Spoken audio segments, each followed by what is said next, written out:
visa requirements, job opportunities, the reality in the field.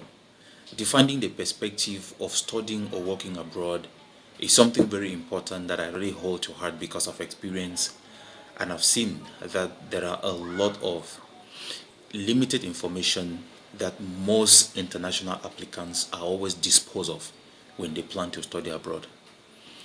This is an Abroad Live, and this introductory video, as you have seen from the channel planning to work and study in China, is a video where I want to break down the situation, what it takes to study or work in China for international students.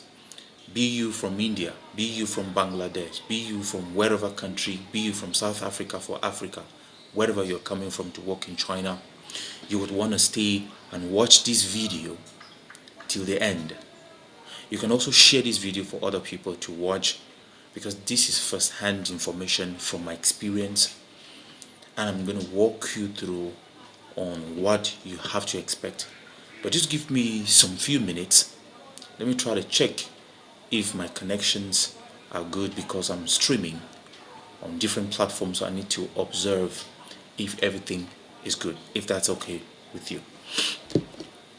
I'm going to start with YouTube. Let me check with this phone, because I need to verify if my audience are going to watch this later.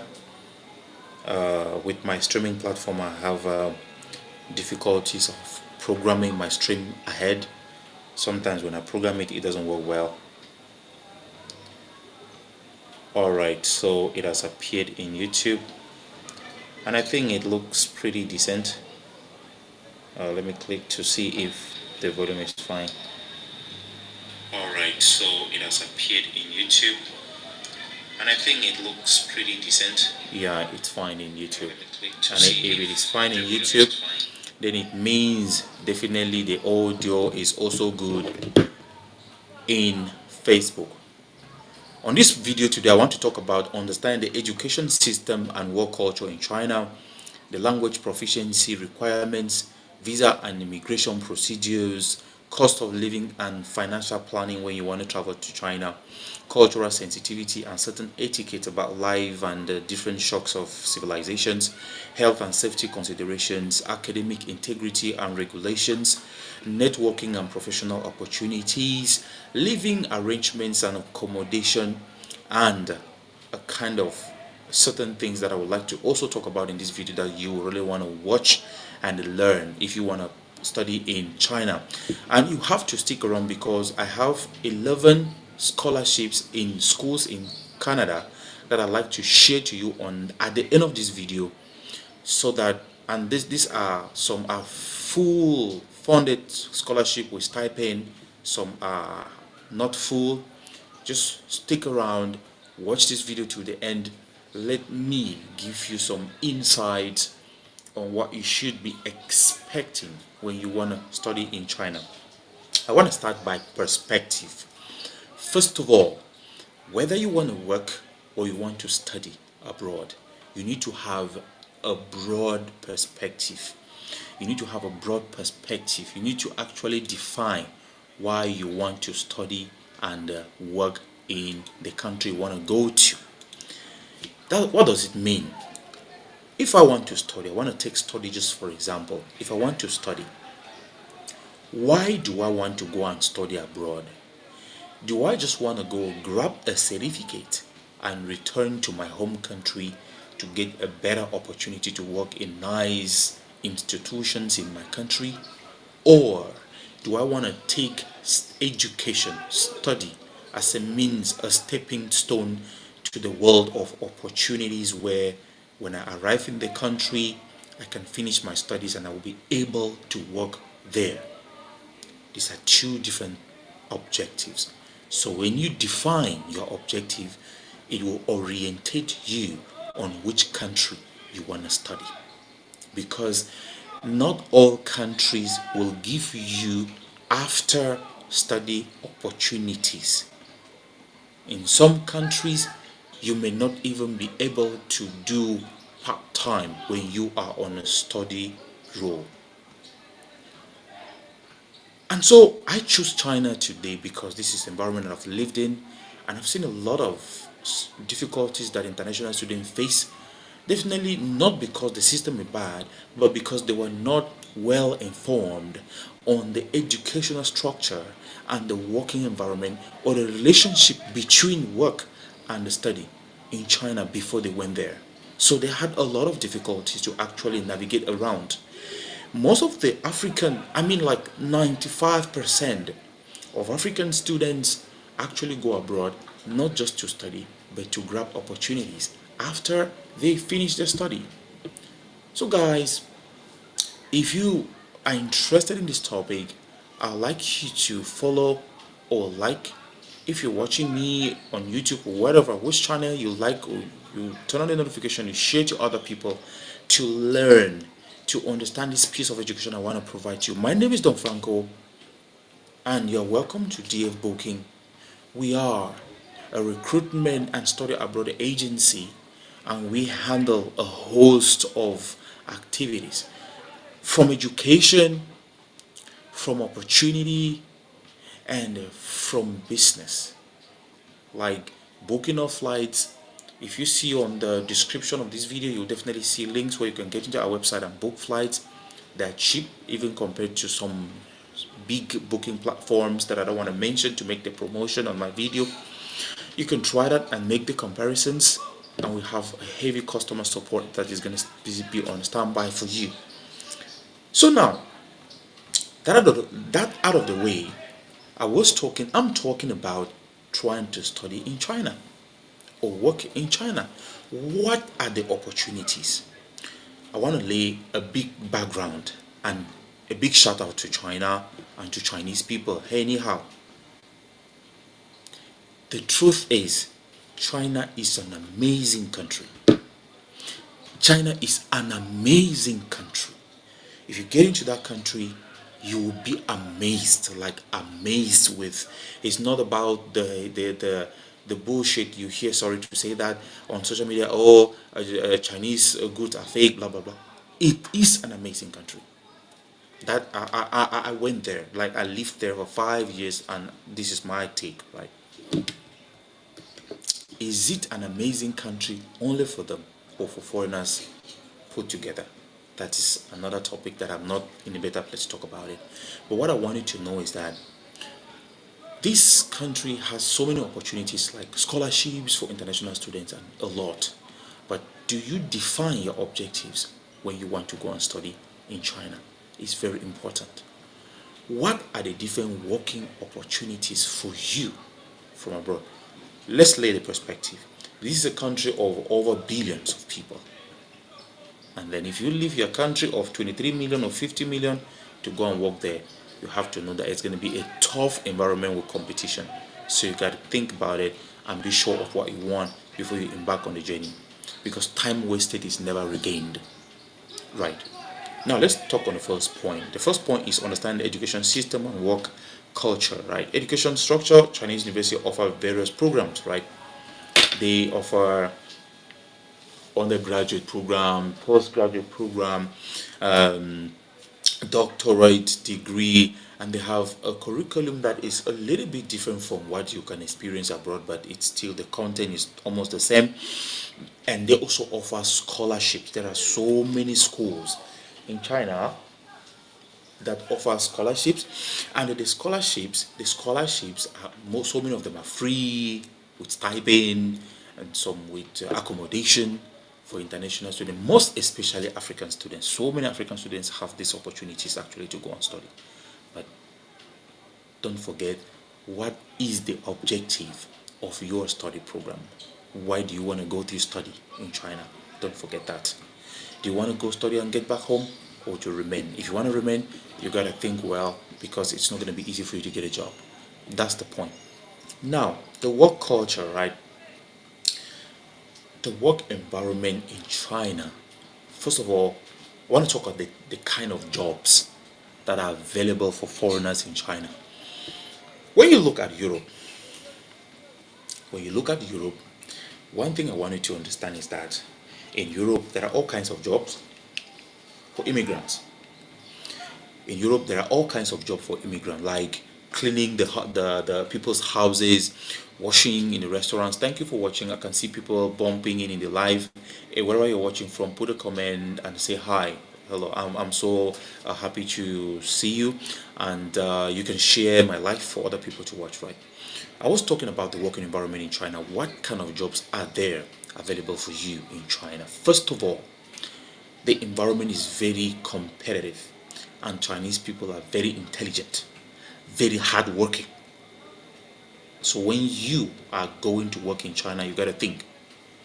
You gotta think what job is available in China. Mostly is teaching of English language. Teaching of English language. That is the most common one.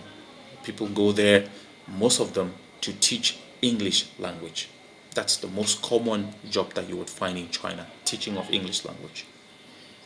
And so who can teach this English language? It's not everybody. It's not everybody who speaks English, regardless if your English is good or you've got nice accent or whatever. It is not everybody who has the requirements needed to teach English in China. I just want to put perspective straightforward so that when you take the decision, don't get disappointed when you run into trouble. Those who are qualified to teach English in China are referred to as native English speakers.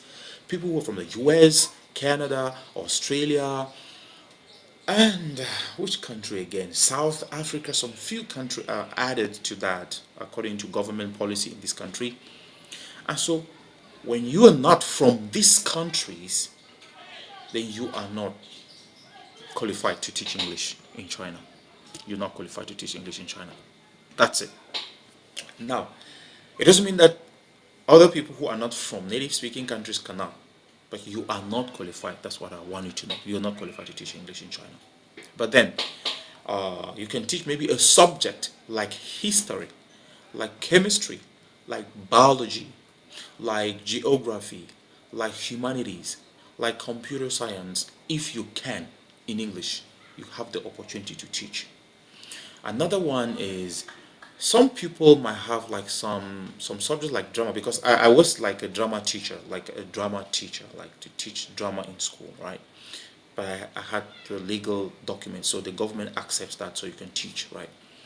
But in that environment, so many people go in expecting to see it very easy to work in China, but it is very tough to get a job because they are shifting their policies to favor mostly those who are from native English speaking countries. Like they want people to really teach good English to their children. You know, we have very strong accents. In India, in Africa, in so many countries, we've got our accent is very strong. Our English accent is very strong, and they will not design a linguistic policy like that one and will take any Tom, Dick, and Harry to inculcate that kind of education system to them. So they have to filter. That's why the notion of native English speaking comes in. So you got to be aware. Wherever you are in the world and you want to go study in China, you need to know that the most common job that's available is teaching English, and it is not for everyone. All right, it is not for everyone.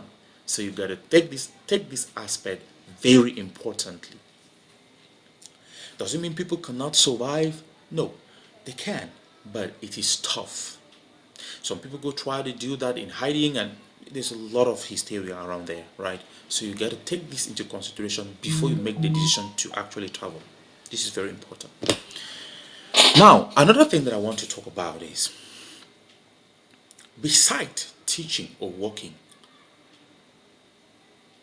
when you work in China from some ethnic origins, it's tough. It's tough, not because they're racist, but because of cultural shock. Like they're trying to adapt with the external world, with different races, Indians going in, blacks, yellow people, tan people, different kinds of races going in. So it's a little bit, so you need to just open your mind to respect that, right? And let's talk about the second point, which is the language. The language. You have to know that the main medium of communication in China is Chinese. Let me introduce myself. Hey, ni hao, wa jiao Frankie. 我来中国2019年到2024年，差不多5年吧。So it's about just trying to talk a little bit of Chinese, even though it's a little bit hard. So the means of communication there is Chinese. You have to learn the language to immerse yourself in the society, Chinese. But the requirements to actually go and study in China, in most cases, they waive that. They don't really say that you must have Chinese proficiency before you study in China, right? So you can actually go in. If you speak English, you can actually go in. Even French, you can go in. But you have to learn. You have to do maybe 1 year. So they give you what we call conditional letter, right? They give you 1 year. So if you're coming in, I made a promise in this video, I'm going to share 11 scholarships for you in Canada at the end of this video for you to benefit from it, or you share to people. So you have to do what we call a switch. You need to learn Chinese for at least a year, so you'll be able to take some courses. And Chinese is not also easy, so you need to really work hard. That out of the way, there are different types of visa requirements for immigration procedures in China. Some are like the X1, the X2 visa for study, Z visa for work, and they have the different requirements that are needed depending on the the need of the international applicant, right? Cost of living and financial planning in China. Let's talk about this one. Cost of living.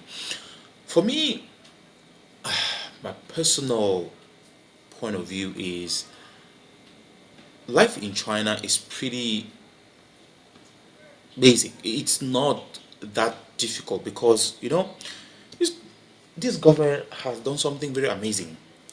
They have structured the system in a way that you will not see people hungry. Everybody has something to eat. There's what we call noodles. Like if you have like 10 yuan, I don't know how much is 10 yuan. If you have like 10 yuan, you can eat a bowl of noodles and then you're good, right? You don't need to be hungry. So they have done something very amazing. I don't see the gap, what we call class stratification and all the societal division, it's not really visible. So it's very easy to move along. Even beverages and things, it is pretty cheap to actually, if you're not an extravagant somebody, you will definitely have it very easy with you when you're living in China. This is a fact, and it's out of my experience, right? Now, there's something that I want to talk about very importantly: the health system. If you are a student and you are or a worker in China and you're not having an insurance, stay away from trouble because the health system, hospitals are very expensive. It's out of experience. Hospitals are very expensive. Sometimes just to run test will cost you a lot of money. A lot of money. Yeah. If you don't have insurance, you have to really stay away from trouble and just be yourself, right? It's very important. Let me check again on Facebook and see if I can share.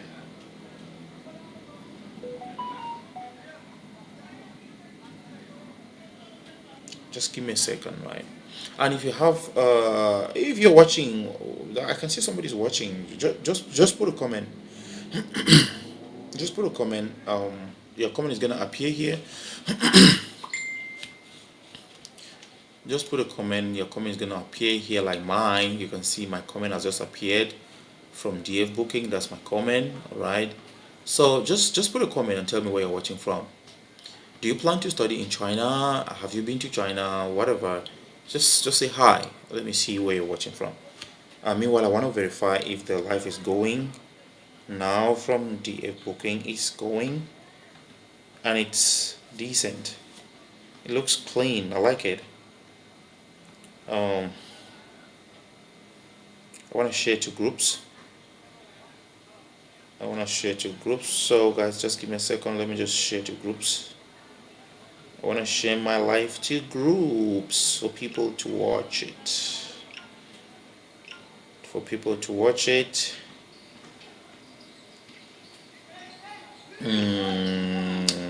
South Africa, Nigerians in Canada. Let me just share to some couple of groups. I hope that some people will bomb into the live. So please, oh, hey, Wan Young, Tiabobo. It's so amazing to hear from you. This is a brother of mine, and yeah, how is the family, my brother? How is the family? I hope you guys are doing good. So say hi to them. You're welcome. I can see you're watching from Facebook. Yeah. So guys, just give me a couple of minutes. Let me try to. Uh, I just want to share this because I don't know how to program my lives. I don't know how to program my lives. Of course, I just go alive probably because I'm using a software, and sometimes there is a kind of latency between your life and what you really wanted to say. Sometimes I had this problem. I programmed my live and it didn't go through. It didn't go through at all. So I'm trying to just go live. Most people usually watch my live later. All right, Bobby. Chinzi Galena so unashikuta no. Kunojum. Let me put out my dialect out there for people to enjoy. All right, so bro, as you are live, just click to the link and share my website to people for you guys in the US events to book flights or from my website, buy insurances, travel insurances, sporting events, concerts. I like these singers usually organize concerts. I have a product that is very good, and I'm trying to. Oh, sorry. Well, sorry. Nah, slide of a tongue, Nini. This is slide of a tongue. Yeah, so just check on my website and easy. But it doesn't matter. Share my life now. Just share. I'm trying to share to some people because let me share to people in Lu. Let me share to Itangicom. Just give me some time. I want to give some advice on people who want to go out and study in want to go to places like China or places like China to study or work. So I just want to share. I hope that Facebook is not going to restrict me from sharing. Yeah. All right. So I've shared to some couple of group. I hope that I can get so young for no. All right, guys. So we are talking about if you are planning to study or work in China, watch this video. I'm laying the background. I will talk about this and I will give you my own personal criticisms. I mean, not everything that glitters is gold. The point of this video is to because I have seen especially black people in China who are stranded. Not because the system is bad. It is not designed to give you cheese. No, it's designed to take care of those who live there. So when you get into that system, be ready to get out. Just go get what you can and then you leave. It's not your house. If you have a brother or sister in China who has been there for a long time, call and check if they are good, if they have visa. Most of them they don't have visas because the life is good. They don't want to go back home, but there are no opportunities. Just try to mingle inside the system and they just try to just live here and there. It's not easy to adapt because one, when you are studying, you go there to study, the law does not require you to work unless on internships and you need to go through a particular procedure. Unlike in other countries, before you even want to go to study, they tell you that you will be able to work while you study. In China, it's not the same. So you have to know that.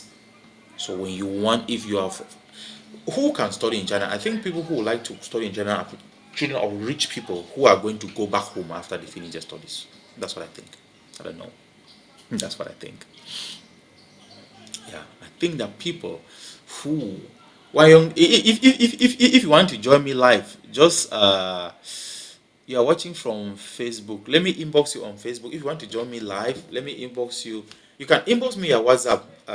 Let me send you a link. You can join me and let's chat. It's a very free live. It doesn't have any restrictions. And what I'm trying to do in most cases is to just let the social media presence and give some more education, right?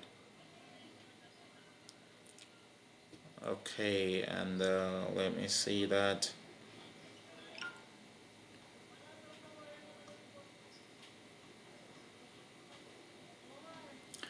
All right, so what I'm saying is that the study environment, what is difficult there? The first thing you have to notice is that while studying in China, you cannot work. You are not supposed to work. The law does not require you to work. On exceptional cases, you can have some internship, but the law doesn't require you to study and work. So if you think that you want to go to China to study and work at the same time, like you would do in Europe, America, and other countries, no, you should think again. This is what I know, right? It might have changed to, oh, maybe later, or since I left there, it might have changed, right? But that is what I want you to know. So if you want to take education as a stepping stone to get some job abroad or to take care of your family back home, that might not be a good choice for you. You got to think again. Now, the content of the education in China, is it adaptable to the Chinese students and also to the Africans or other country students who go and study there? I have a little bit of a question mark.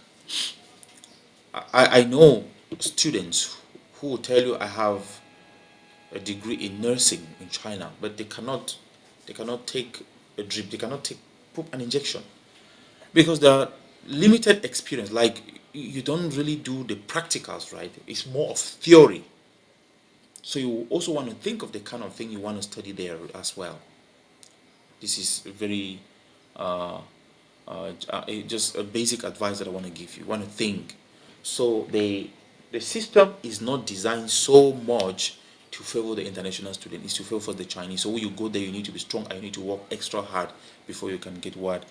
Uh, yeah, yeah. When young, you can actually relocate. It's very easy. It's very easy to relocate to China with your family.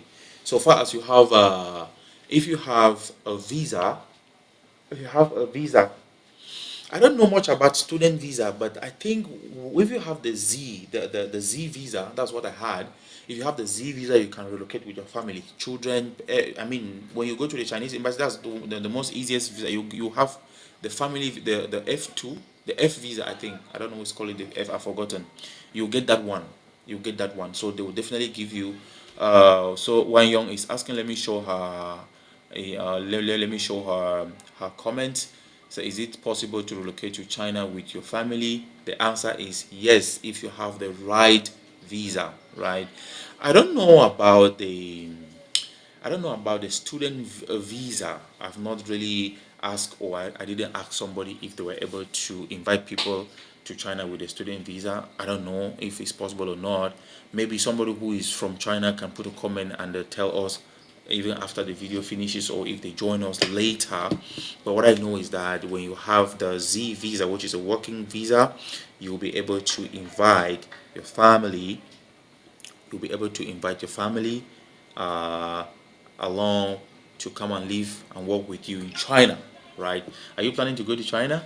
That's amazing. It's a very beautiful country. You really have to try out, right? So there's something I really want to address. Like, if you are in China, let's talk a little bit about the culture, the taboos. I want to talk about culture and taboos that you need to know. I'll also give some advice on the kind of apps you need to download or whatever you need to prepare way before you go to China. I want to talk about culture and taboos. First of all, they are so traditional, respective, and they're not so volatile in they're not so volatile in dressing. They are traditional, right? There are certain things that are not just said out in public or to some people. And even dating is still very traditional, right? You hardly see people moving on the street kissing or holding hands. There is a lot of moral rectitude in this country. Yeah, I say that. I see that every day. Very, very decent. Like you hardly see even young stars moving on the street kissing each other like you see in some Western countries. So if you have this kind of habit, I will beg you to tie it somewhere and put in your family abroad before you go to China, because you will not be kissing all over the whole place in public. That's the culture, right? That's the culture, right? They're very welcoming as well. And in the first thing, in the first time, you will feel like it's kind of racist. No, they're trying to know you. When they know you, you will like Chinese people. They're very nice. From the bottom of my heart is what I know. But some people also, this, I will talk about the system later though. Maybe that's where people will be confusing between racism and the strict system. Yeah, I'll talk about that later. Taboos. Do not say to a girl, "Hey, hello, I love you." No, she'll block you. Until a Chinese girl knows you, be acquainted with you, you don't advance certain words to her when you're chatting her or you're wooing her. No, she's not gonna appreciate that. You don't say certain words. Okay, Wanyong says, I'm not planning to relocate to China, but I get someone back home who is willing to. Frankly, you sound like you don't know this Wanyong again. Just leave him so. Just leave him so. Wanyong, when the first time I found Wanyong James at US. Wait. If you're watching. Wait, you're sending me this thing. My nanda. Come on, time over.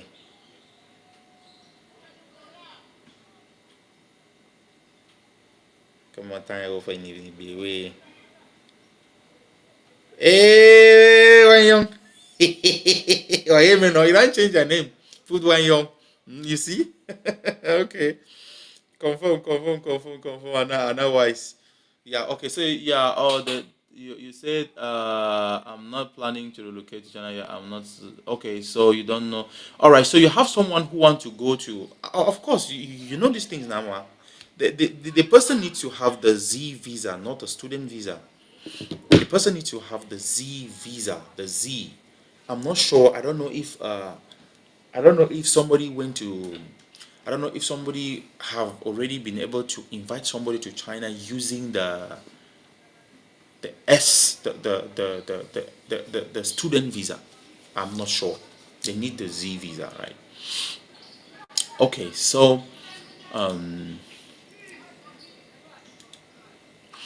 right. So I was talking about the culture and the taboos. Dating is still traditional in China. You have to consider that. Dating is still traditional in China. Very important. It is not like in our days, in our Western world, where you could just do whatever thing. But the line she got is student visa. Oh, she already got the student visa line. Okay. One back home is willing to. But if she is married, she has children, and she's going on a student visa, it's going to be tough. That is why, you know, you know what I'm saying, right? There are so many people who are blocked because it's just like people who come to the Philippines, right? They don't tell them anything. They give them very limited information, but they are blocked at the end. So she needs to define her purpose of traveling. If she is looking for an open opportunity where she wants to better her life and that of her children or husband or friends or whatever, and she wants to use student visa to go and study, China is not the right place. It's going to take her, it is not the right place, sorry. She should have to change. Give me that person, connect that person to me. Let me give them more advice on that. Actually, look, there are so many, like, when you want to travel, they will be like, oh yeah, you see, she's married and she has kids, right? She's married and she has kids. So, going on a student visa to China, planning that the family will go back to meet you, is going to be a difficult one. I don't know, like I said, if the students in China, if the student visa allow you to bring your dependents, your husband, your children, I don't know. At least I know people in China who have been on student visa, but I don't know if they were giving those visas to their children. That is what I know. But that, if she's married, that will not be a nice option. There are other better options. Just give me her, just connect her to me. Let me give her some more advice of that. So I was talking about taboos in China. What to say, what not to say. When you meet a Chinese girl, don't tell her, "Oh, you're beautiful," blah blah blah. No, you will lose her. Most of them, even dating, is more like simultaneously. Allow a girl to discover you, to go around, to study you, to know you more, to get affection for you. It's more natural, not us. We just meet a girl on the street. Oh yeah, hi, hello, I love you. Just in a very crazy way, right? That's not how it doesn't work like that out there. So let's just put that out of the way. And sometimes I had some difficult experiences in some places where when you go there, like, oh, that's why go run, why go run, why go run, like foreigner, foreigner, foreigner. You get that very often. Is that racist? For me, no. That's their way of welcoming you. I'll say they've seen somebody new in their local community, right? So let's talk about the kind of other opportunities you can get in China. There is you can get sales job when you speak English well. There are so many foreign companies who are working in China, who are collaborating in China. You might have sales job, but the salaries are not that good compared to teaching jobs. It is also a hub for business. Now let me explain this point. If you want to go to China, whether through visa, through student visa, or whatever kind of visa that you want to use, and you plan to do business, that might be the best option. You will find your way. There are a ton of opportunity. You will be like a relay to your home country. You buy goods, you send to your home country, you make a decent amount of money. But you have to stay regular. You need to respect the laws. You need to have a regular visa before you'll be able to carry out your, because there is what we call business visa. Most people will go there on student visa and they create what we call a company. Some create that company is real, it's not that real, it's not operational. They use that to have a visa called company visa. Z company visa, right? People have that, they move around with it. But when you have that visa, it also permits you only to carry out certain activities. You're not allowed to use that visa to teach. So there are just a couple of things that you need to put in place and know that it's not easy to survive there when you are coming from abroad fresh. Culture and taboos out of the way, what should you prepare if you have already had your visa and you need to travel to China? The first thing, you need to prepare your mind. You will barely see people speaking English on the street unless you go to a school or hub or maybe a foreign bar or foreign gathering. You will need to prepare your mind because it's going to be tough for you to speak Chinese, because Chinese is very hard. Yeah, I've been there. It's hard, man. You need to study very hard Chinese. That's the point. Second point, besides preparing to speak Chinese, you need to have certain Chinese apps downloaded on your phone.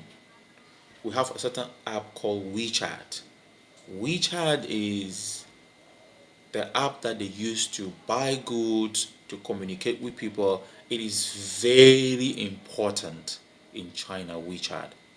That is where you will be able to communicate. It's just like WhatsApp. That's where you will be able to communicate with people across China. You need to have another one called Alipay. Alipay is an app that is used basically for business and is also very important for you to buy and sell things in China. You need to have Google Translate. The most important, the first one that you need to have is the Google Translate one. Have your Google Translate. If not, you're gonna have a tough time in China. Hold your Google Translate so tight. When you reach there, you'll use your microphone on Google Translate and say hello, and Google Translate will be like ni hao for the person to understand what you want. That is it. The first experience that I had when I landed in Shanghai was that everybody was speaking Chinese, and I was like, whoa, where am I? But before I left there, I spoke a little bit of Chinese, so you need to have some couple of apps ready. And dating in China is basically through app. There is a certain app called Tantan. Tantan, like Tantan. That's where you can date, meet people, both foreigners. You can use also Tinder. You can use Badu, all those kind of apps.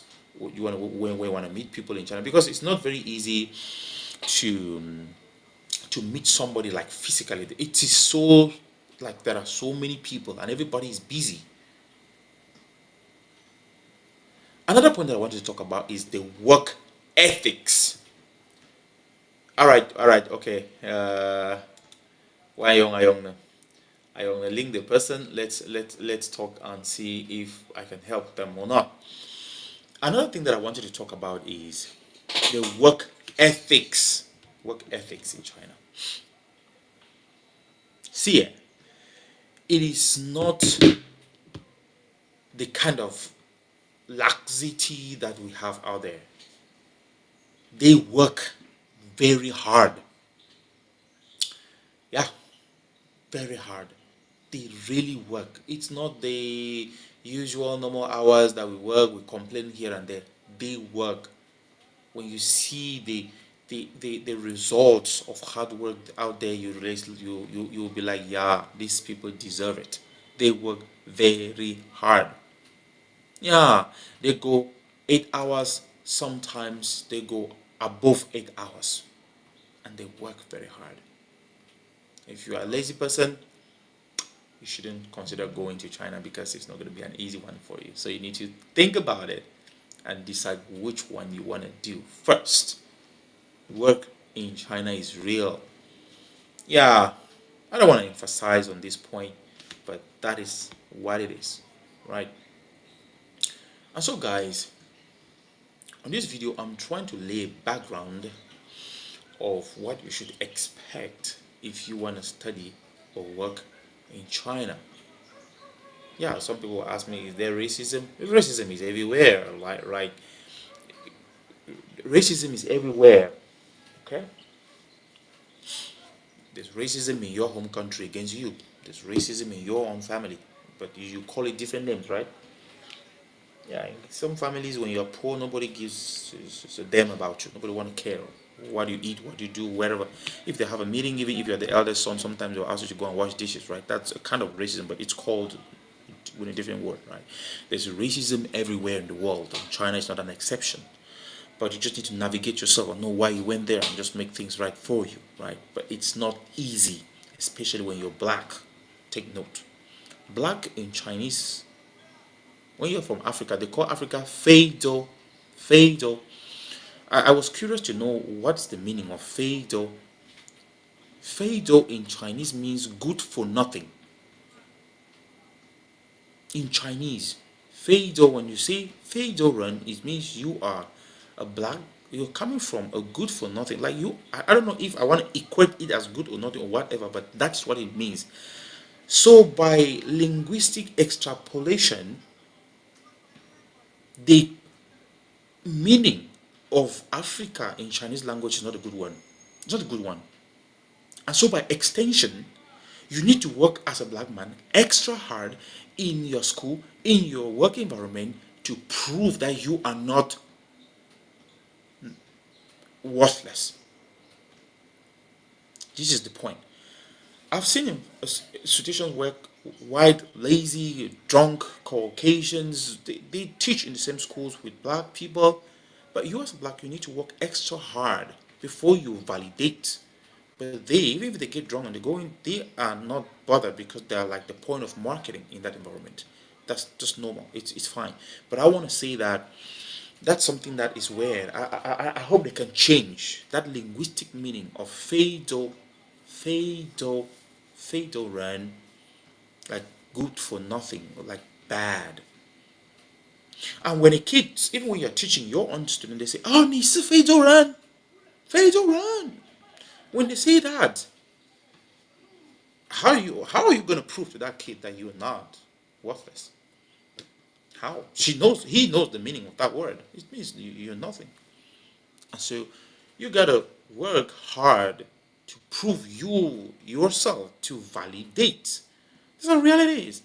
And so I wish they could go to the vocabulary and reframe the linguistic meaning of Africa in Chinese language. That would be so good. It will strike a balance. I will feel so comfortable. Feidoren, yeah. So you have to know that. So when you're standing with people as you're black, anyway, everybody who's black is considered from Africa, even if you're from the US. The difference is just the US passport, but you are black. Black is black. You 你是非洲人. So when they say 你是非洲人 are you a black? They want to validate. Are you from that? So that's the point. So I just want you to understand the environment that it is in. But for most people, it doesn't really mean anything, though. For most people, it doesn't really mean anything. But just notice reality so that when you go there, you will be more comfortable, right? And then, what did I want to talk? Is there anybody who has any question on the live? Tell us where you're watching from. Tell us where you're watching from. Let's see. Um, Tell us where you're watching from. Just put a comment, and it's gonna pop up on the screen. And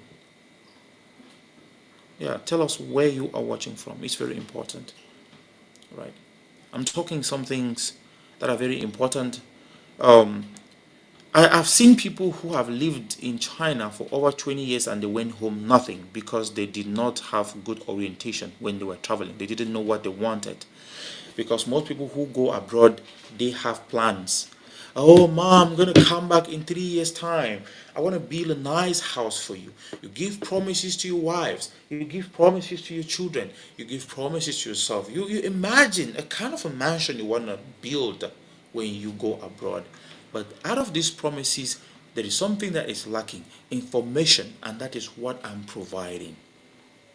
So that when you take this decision, you know what awaits you. You don't feel disappointed. Sometimes people get into the system, but it's blocked. It's hard to go home. And that's one thing I would really want to address the African community in China. When it gets tough, get back home. Get back home and relax. Nobody, they are gonna shun at you like, oh no, look at this one. He was abroad for 5 years, but he came back nothing. So bloody what? At least you have your head, and what you learn out there, you can use it to apply in a different environment, right? So don't stay there. Get yourself in a very uncompromised situation. Go illegal and be frustrated, right? Okay, thank you. Lizzie Annie watching from Fundong. Man, ventong te sile Fundong. Okay, we nou tia dzufujva. Gus nou tia isela ekoma. Gus nou tia angwain kumai. Amuse kalesundo militi. Ti isela. Donc, mbera lima. Tia ni boje. Nila ekomi. Okay, Mawemblawa, Alice Don Franco. So, share my video to everybody. I want to see so many people watching from Fundong. Charity begins at home, they say, right? So, Lizzie Annie, it's a great one to have you on this live. I'm so happy to have somebody from home, actually. So I'm blessed. I'm receiving blessings today, right? So as a matter of fact, these things are things that you really need to take into consideration. Your purpose of travel should reflect your objectives. Don't get blocked. So many people, when they get stuck inside the system, they go illegal. And when they go illegal, they start running away from the cops. All right, because you don't have the papers, and you cannot go out as well. And what happens to the dreams that you had when you were traveling?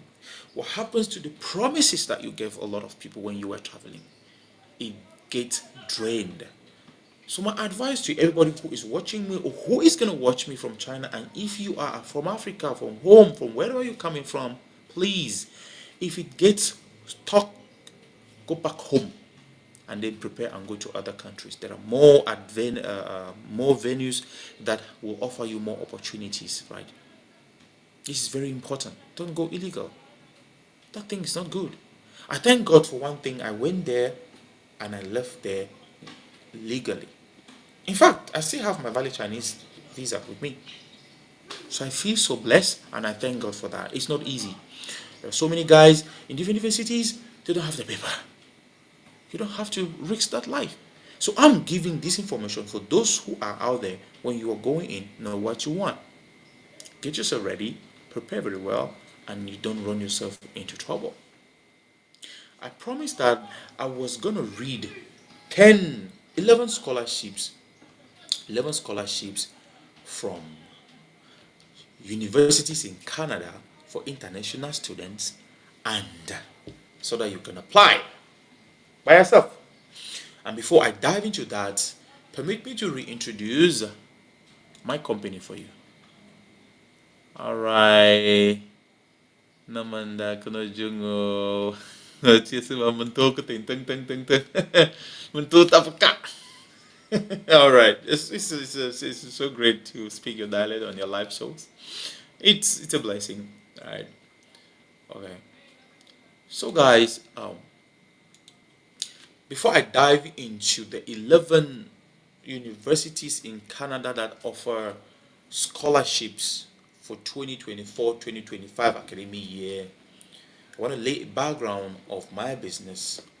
For those of you who have watched up to this moment, you are blessed.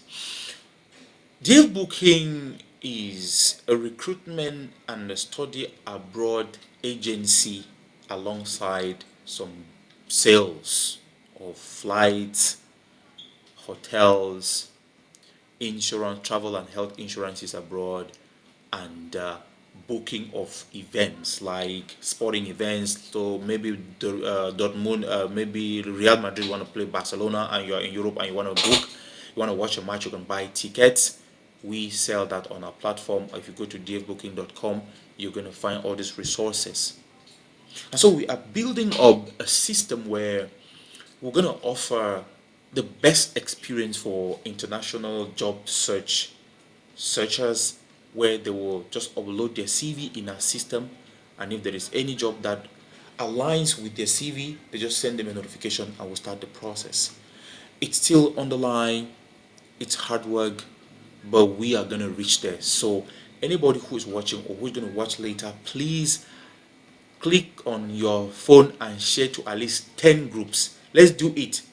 Let's do it. Wine Young and Lizzie, click on your phone and share this live to 10 groups. Let me check on Facebook. Please do it, right? So that the engagement will continue and the quality of the video will be good, and Facebook is going to recommend as well. I'm so blessed to have you watch me today, but it's just an abrupt line, right? So the schools that I want to talk about, so we have concerning our study programs, we have 10,000 schools, 10,000 schools in our database, in our platform, from Canada, Ireland, UK, Australia, US, United States. So if you want to study in these 5 countries, you are welcome. You will get into our database and you have access to all these schools, and you choose. You can filter by school fees, filter by location, filter by program, filter by scholarship, whatever thing that you want to choose, you can get in the same platform and filter all this information, and then we'll offer you a platter of gold. It's that's easy. And so, out of the way, let's talk about the schools in Canada that are offering scholarship. The first one is University of Toronto Intrans Scholarship. University of Toronto Intrans Scholarship. The University of Toronto Intrans Scholarship. So you can type University of Toronto Intrans Scholarship, you search. So the University of Toronto awards automatic entrance scholarships, and the overall university is college faculties divisions. Approximately they have 4,500 entrance scholarships. So I will not give you all the details. Read on the University of Toronto entrance scholarship. If you have good education background, you will be granted the University of Toronto entrance scholarship. Is very important. Let me check if people are watching from YouTube. Nobody has sent me a message today from YouTube. Why? The live is also going on Telegram, but I don't have followers in Telegram. I just created a Telegram group.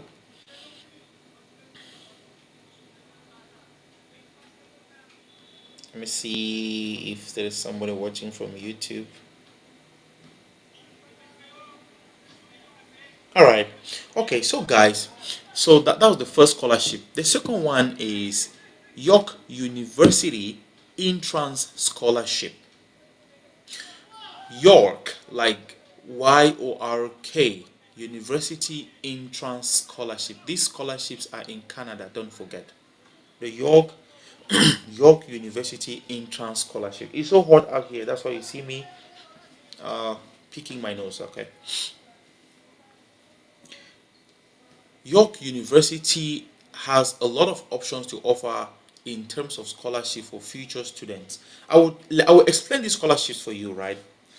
Most of the scholarships are hard to get, but when you enroll into these universities, you can study all your entire life on scholarships. On our platform, you're going to get them from there. It's very easy because we are partners with York University and also partners with University of Toronto, right? York University has a lot of options to offer in terms of scholarships for future students. York University has a lot of entrance scholarship too for international students, such as York University Automatic Entrance Scholarship. It means that when you get entrance into York, you get this automatic scholarship. It becomes automatic. All right. We have the UBC entrance scholarship.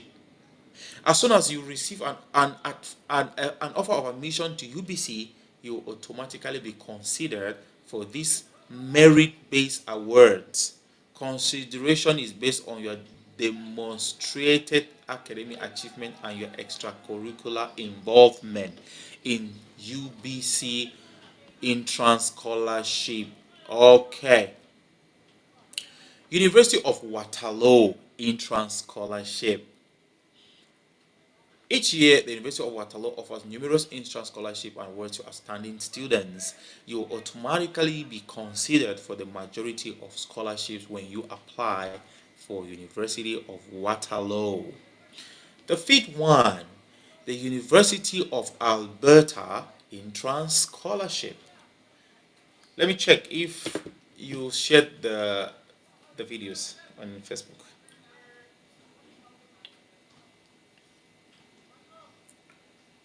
Oh yeah.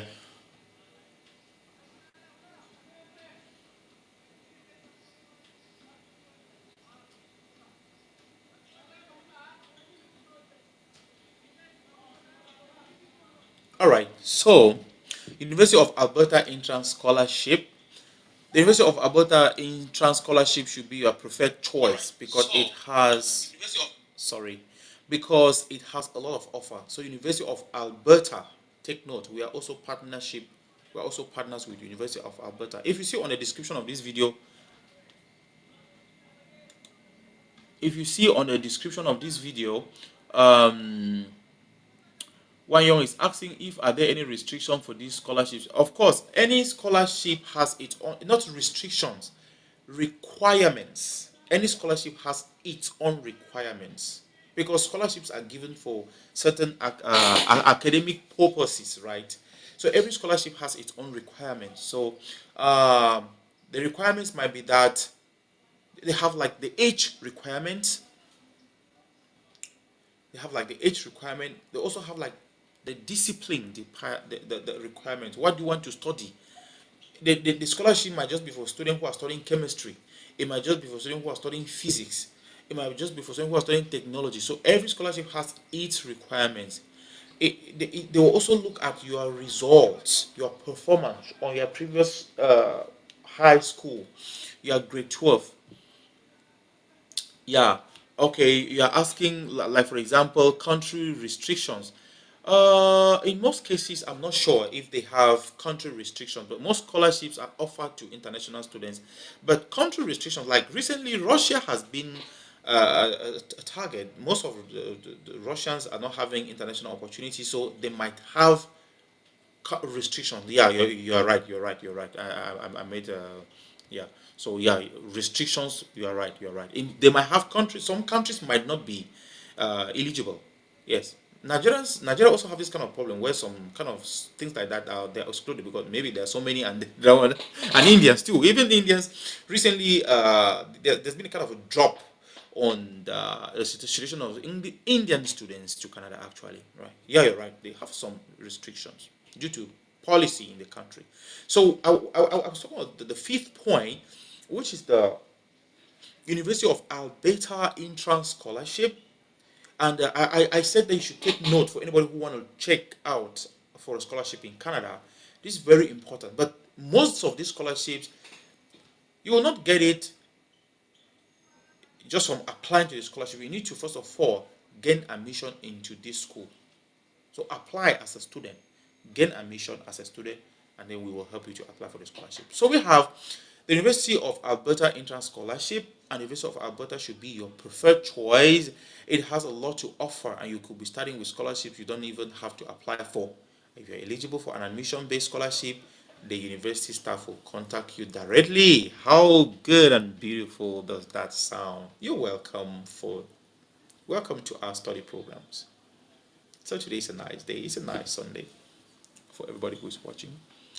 And then, so you have to do your own research, right? I'm doing my own job by providing you with the exact information. You also need to do your own job as well. All right. The fifth one is the University of Ottawa Entrance Scholarship. University of Ottawa. The University of Ottawa offers entrance scholarship, and it's the largest bilingual English-French university in the world, located in the heart of Canada's capital in Ottawa. So, si vous êtes francophone et que vous suivez mon live et que vous voulez aller étudier au Canada, l'Université d'Ottawa serait un bon choix parce que dans cette institution, vous allez trouver des programmes en anglais et en français et l'intégration sera très facile. Vous vous souvenez qu'il y a plusieurs conditions pour étudier au Canada et parmi ces conditions, sont les trucs comme la langue.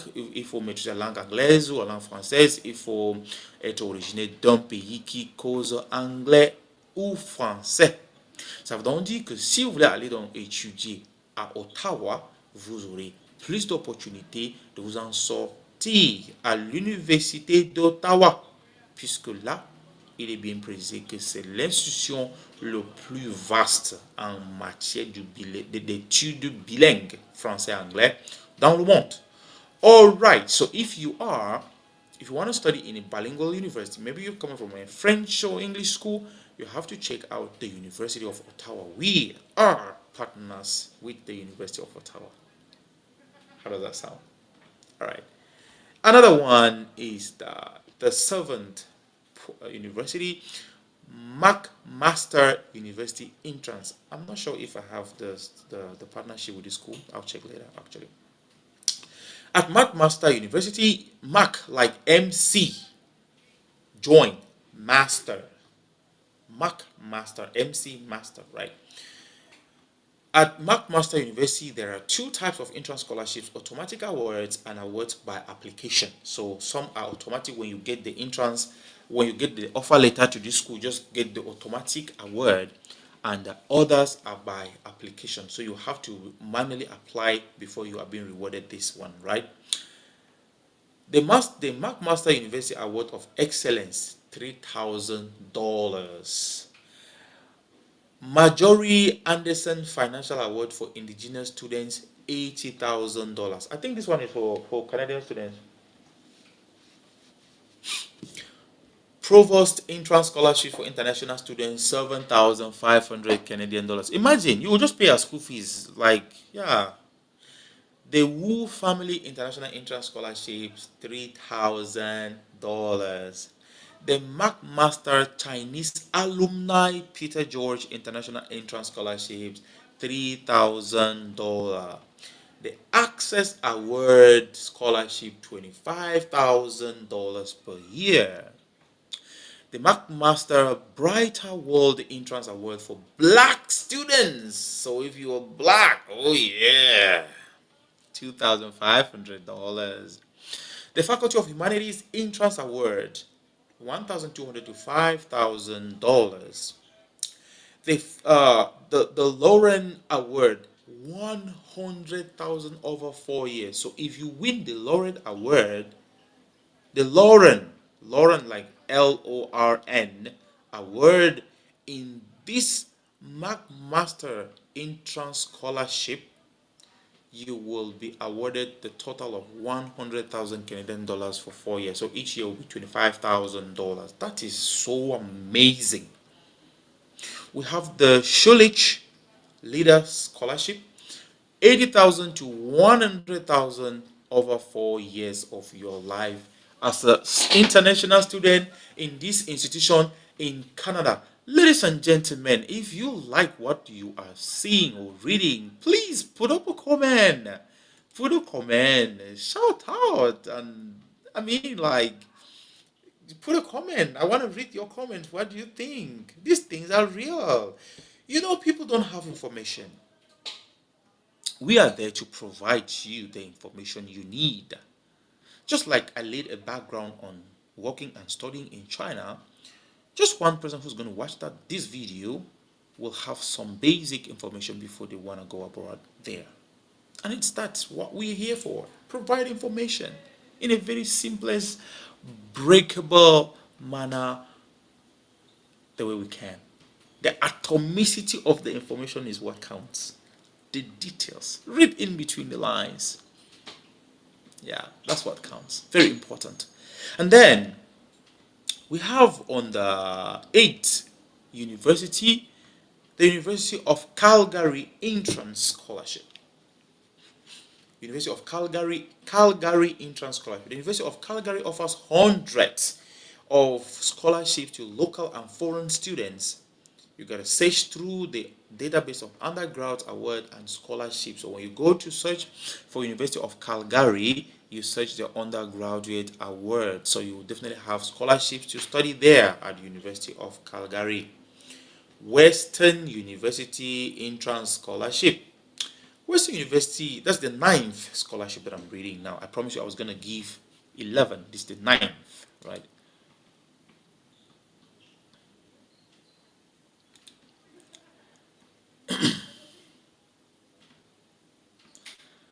Yeah, thanks for the information, bro. We're gonna chat more on DM after the live show. All right, thank you very, very much, Wan Young. Of course, my inbox is always open, it's always fresh, right? So, the Western University Entrance Scholarship delivers an academic experience second to none. Western University Entrance Scholarship provides one of the best entrance scholarships among Canada's leading research in intensive universities. So take note of this university, the Western University Entrance Scholarship Search.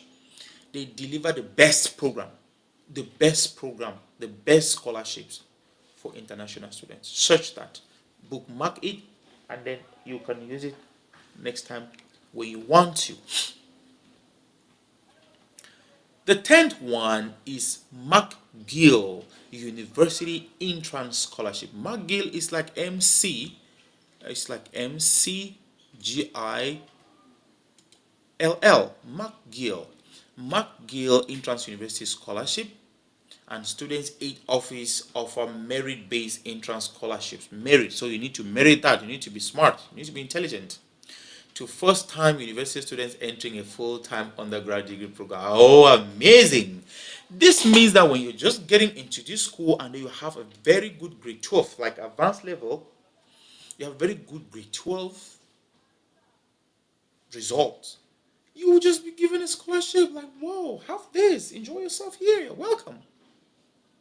That's so great, right? The last one, University of Gulf Entrance Scholarship. Gulf University, like Gueilph, Gulf. The University of Gulf have extremely diverse entrance scholarship program that recognizes academic achievement, supports students in their continuation of studies. There are 106 scholarship programs for undergraduate students and 129 for graduate ones. It's just a lot. It is just a lot. Ladies and gentlemen, I want to honor on this live at this particular moment one of our top viewer, Wan Young, who started this show with me, and she is still there up to this moment. Shout out to you. Thank you. The show has been running for over 1 year, for over 1 hour. Sorry, I didn't even inform anyone, and you've been there up to this moment. I really, really appreciate you, Wanyong, for staying up to this moment for this show. Another person is Lizzie Annie. Lizzie Annie, who was watching all the way from Fundong, my hometown, and she was watching from Facebook.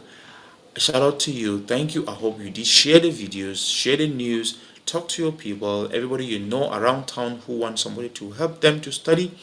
Talk to principals of schools around you. They might have high school students who need help and orientation to study abroad. This is very important. And advice. Before I go, I have 5 minutes advice to give to Africans and other international students, especially Africans, those who are in Africa. Look, the education system back home is 95% garbage. I said it. The education system back home is 95% garbage. Oh, sorry, my sister. It's okay, I understand. I know how it is. It's not always easy back home with network, right? You see the same problems. The education system back home is dumb. Why? I was thinking of even trying to talk about. I'm going to address this situation with one of my friends in a live show on this channel. The university, the education system back home is garbage. You know, I studied 9 years in the university. Read theories, read methods, methodologies, concepts, philosophies. After I graduated, I was still useless. I didn't have anything in my hands that I could help myself. Like, you know, when you finish school, you empower yourself to do something. I was still helpless. So you go to school and you still find yourself struggling to do some menial jobs to fit, not using the school you studied. That is the meaning of being garbage. It is garbagic. 95%. So what can you, the parent of the 21st century, do in Africa now? These are two advice I want to give you. The first one is that don't allow your children go to the university. Don't. After they have the grade 12, the advanced level, send them to take courses. Some are online, Coursera, some are free. Facebook Blueprint, Google, how do they call this one? So websites where they can learn courses, learn web design, learn computer programming, learn cyber security, learn database administrator, learn database analysis, learn the coding. Let them just learn things that are practical. Don't send them to the universities to go and crave, suffer, break their lives, Some will get pregnant in the course of the way. Some will be delayed with stupid evaluation systems for over 9 years before they have a degree, which is not even important. And at the end of the day, they will still come back home begging for food to eat.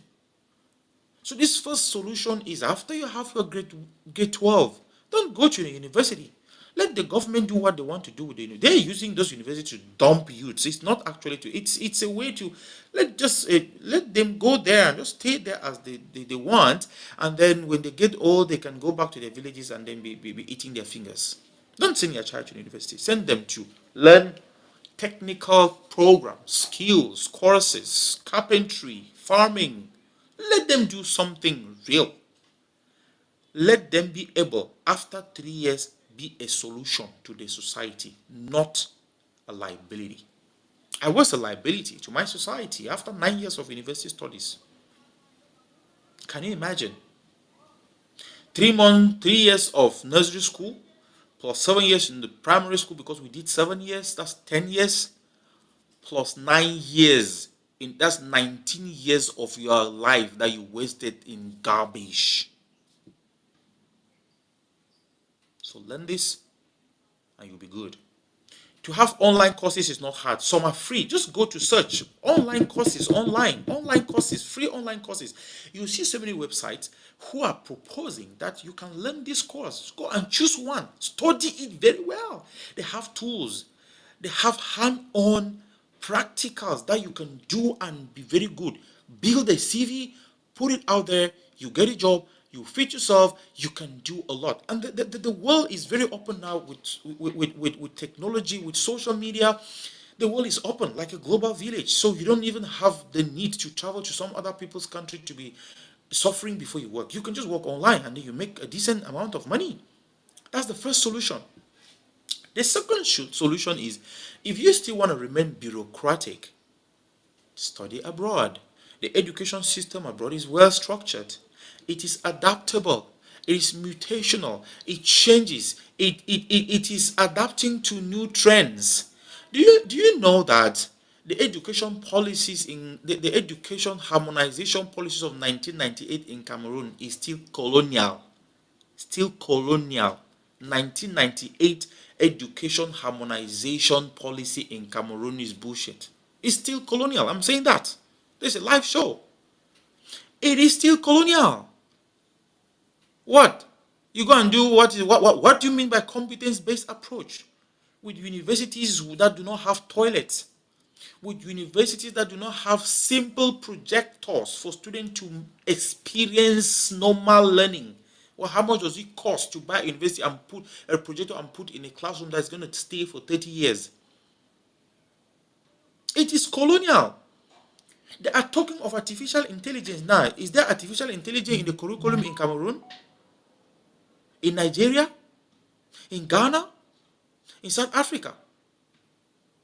Those things are being abandoned to the private sector, which was supposed to be the primordial role of the governments to align with the intellectual dictates of the world, with the new technologies. The new world is opening. So if you want to stick to bureaucracy, you have to study abroad. Don't take your child to the university back home. Let me tell you something. When you study back home, I love home with master's degree plus. But when you go abroad, that master's degree because it doesn't have substance. Do you know that there are master's degree holders back home who don't know how to build a CV, a curriculum vitae, who don't know how to build a resume? I did a recent recruitment to Canada, and I was recruiting nurses, nursing aid assistants, social care workers. I had to have different sessions with different candidates on how to write just the information section of a CV. And they have certificates. So the education system back home is crazy. Don't waste your time and money. Don't go to the university. Don't say, oh no, he went to the university and now he doesn't. Man, the primordial purpose of conventional system of education is integration, social integration, make a living in the society. If you can finish and you're not able to integrate yourself in the society, you see find yourself doing call box, you see find yourself doing yahoo yahoo, you see find yourself playing a TSA or doing one isbeg or shouting and dancing in live shows in Facebook, you wasted your time, your money, and energy. I'm the only guy who speaks the truth on this space. My name is Don Franco, and I'm so blessed to be here today. On this particular show, I was talking to you about the situation that you face when you want to study or work abroad, especially China, as a case study. I also outlined some 11 scholarships in schools in Canada you could benefit from. I was just giving a general advice for anybody who want to study in any of these countries or go and work. And it's a blessing for having you up to this moment. Check out our links, check out our website, just explore. Send off a message if you need just advice. It's just for free. And I will be glad to help you. Thank you for watching the show. I'm going to end it here. I don't want it to be so long because I don't want people to get bored along the way. I am always there for you, and I feel very blessed to have you today. I hope you just enjoy this show. It's going to be a bye for now. Thank you for watching, and see you another time.